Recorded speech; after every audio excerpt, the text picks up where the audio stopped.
way, we welcome to the program Joel Anand Samy. And Joel, you are the host, of course, of America's Roundtable radio program, co-founder, International Leaders Summit. First, before we get started, Joel, tell us about the program coming up this Saturday. Thank you so much indeed, Gerard. It's always great to be with you and you engaged listeners on SuperTalk Mississippi Media. And actually, we look forward to a great program this weekend on Saturday at 7:30 a.m. Central with Bill Jurgen. And he is the president and CEO of Correct Craft, a boating manufacturer that actually he took the company in 2009 from a $40 million company to about $1 billion or more now, today. So it's an exciting and inspiring story of the American dream and how American workers building boats in America are making a great economic impact here in America, but also they're selling these boats overseas as well. And they've got a great corporate culture, and we'd like to share that with listeners this weekend.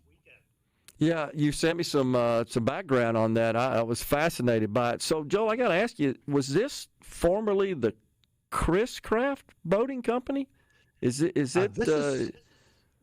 They actually have a nearly 100-year experience, or actually they are going to celebrate their 100th year anniversary in 2025. Okay. And it's just been an inspiring story. It's a family-owned business. The Milan family is part of this group here. And then in 2009, they brought in a gentleman by the name of Bill Jurgen to help turn that company around. And it is a fascinating story of how people coming together, changing and transforming a culture that really took the company to a new level. And as a business leader yourself, as an entrepreneur, you certainly understand the challenges and the dynamics of starting a company and fueling it. And here is a story of a successful endeavor like what you accomplished through your Gerard. Man, the story that you shared with me truly is impressive and awesome. So I know it'll be a great show. So you pay attention a lot, especially to national politics and both domestic and international. But we've had this trial, former President Trump, going on in New York the last couple of weeks. It looks like the defense is resting. We're now hearing that we may see the next action sometime next week, and shortly thereafter, perhaps a verdict. What do you think about all this stuff? Well, if I could quote a statement from David Graham from The Atlantic, and if I could just share that correctly here. Not long ago, the idea that a former president or major party nominee would face serious legal jeopardy and nearly unthinkable. Today, merely keeping track of many cases against Donald Trump requires a law degree, a great deal of attention, or both. In all, Trump faces 91 felony counts across 2 state courts and 2 different federal districts, unquote. And I think that sums it up, Gerard, is the fact that never before in history have we seen a former president as well as a leading presidential candidate in the polls facing this kind of effort from an executive branch, and also individuals who were elected in predominantly Democratic cities or jurisdictions. And what it shows to us is that there was something wrong in our judicial system, in our process itself, where a individual, if he wasn't running for president today, would he be facing the same level of persecution? One would have to ask. And I think the world is watching as well. They're looking at America, the democracy that it certainly purports to being, now going after a presidential candidate with not just one court case, but a number of them.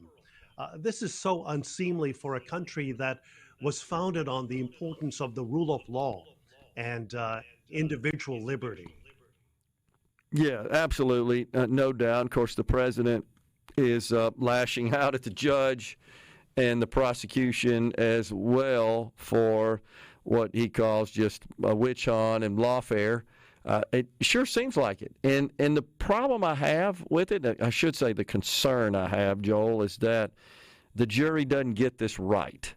that I think that they really haven't effectively proven, in my view, that Mr. Trump has broken any laws. If he has, it would be matters for the such as election interference. That's not a matter that should be decided and deliberated in this state court. That this is something that should occur from a venue perspective in federal court. My concern is that the judge is not making that clear to the jury.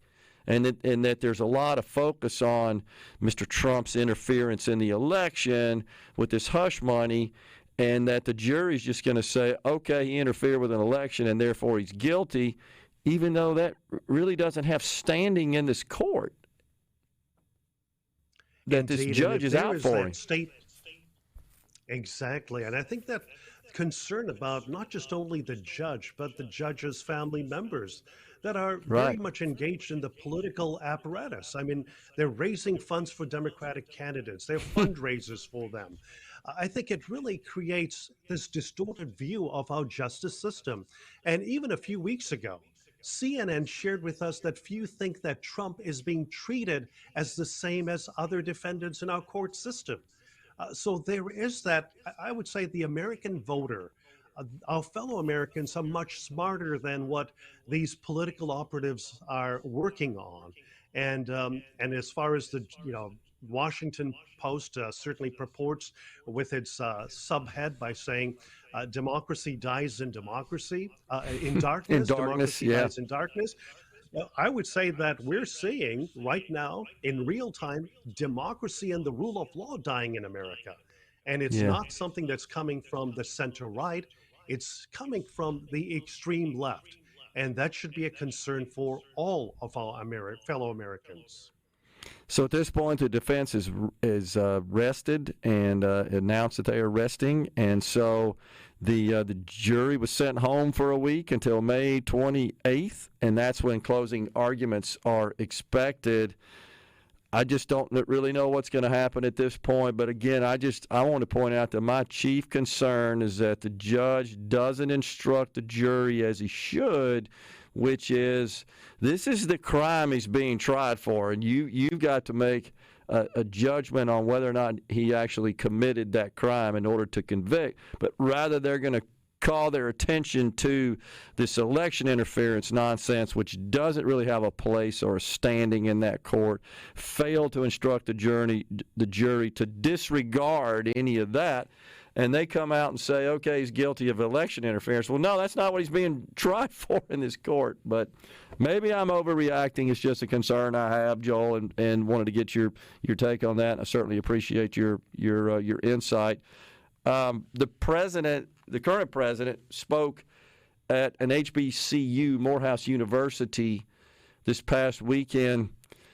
You know, Joel, I always think about commencement speeches being having a theme of positivity, of being uplifting and optimistic and inspiring. This, on the other hand, was angry. It was being delivered from a man who seems irritated and aggrieved. It was divisive. It had racial undertones as well. I can't recall ever seeing such a speech at a commencement. Your thoughts? Absolutely. Graduation ceremonies should be about an inspiring message that brings people together, that communicates a message, a challenge, a worthy challenge to new graduates, and talking about the greatness of this country. And wasn't it Joe Biden in 2020 that was talking about uniting the country? Well, we certainly haven't seen that Joe Biden. I don't know where that Joe Biden is. And if I could just read a very brief paragraph from the Wall Street Journal's editorial board about this very issue and the speech that President Joe Biden mentioned, and I'll quote them. The polls say President Biden has lost support among Black Americans, and the White House appears to have settled on a strategy to win them back. Spread more racial division. That's the main message from the president's dishonorable commencement Sunday at storied Morehouse College in Atlanta, unquote. And I think it is really offensive, Gerard, when you listen to this statement that he said, and this is Joe Biden, I quote, And most of all, what does it mean, as we've heard before, to be a black man who loves the country, even if it doesn't love him back in equal measure, unquote? I mean, if you're Disgraceful. right about it, it is absolutely disgraceful. And Yeah. has Joe Biden forgotten the fact that it was an African American political candidate by the name of Barack Obama that actually appointed him to that vice presidential spot and Right. actually had the privilege of serving this country in with two terms as the president of the United States? That was an African American president. Unbelievable. Joel, always good to talk to you. Have a great show. I know it'll be a good one. Thank you. Thank you so much, Gerard. Great to be with you and your engaged listeners. Same here. We're coming right back, folks, in the Element Well studio.